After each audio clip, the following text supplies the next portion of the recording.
به نام خدا مهربانترین بخشنده‌ترین.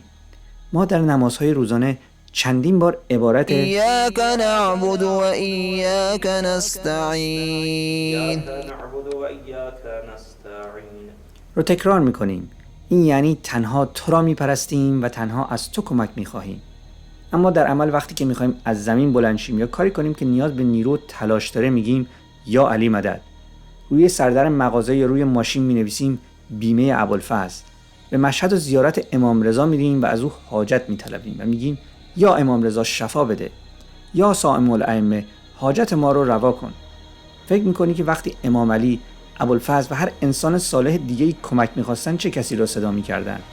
خودشون رو یا خدا رو؟ قطعاً امامان و افراد صالح هیچ کدام به مردم توصیه نکردن که پس از مرگشون در صورتی که به مشکلی برخوردید اونها رو صدا بزنید.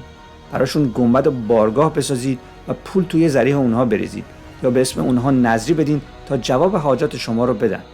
بلکه همگی توصیه میکردن که فقط خدا را صدا بزنید و از خدا طلب حاجت کنید، چون خدا همه دعاها را میشنوه. از رگ گردن و قلب به شما نزدیکتره، همیشه حاضره و بر هر کاری قادر. مقربین درگاه خدا پیرو قرآن بودند که در اون اومده تنها تو را عبادت میکنیم و تنها از تو کمک میخواهیم و میدونستن که خلاف این کار شریک قرار دادن انسانها در کنار خداست. چرا ما راه اونها رو سرمشق خودمون قرار ندیم؟ این یعنی فقط از خدای قادر، شفا دهنده و همیشه حاضر حاجت بخوایم. فقط از خدایی که از قلبمون نزدیکتره کمک بخوایم. این کاریه که پیامبران و امامان میکردن.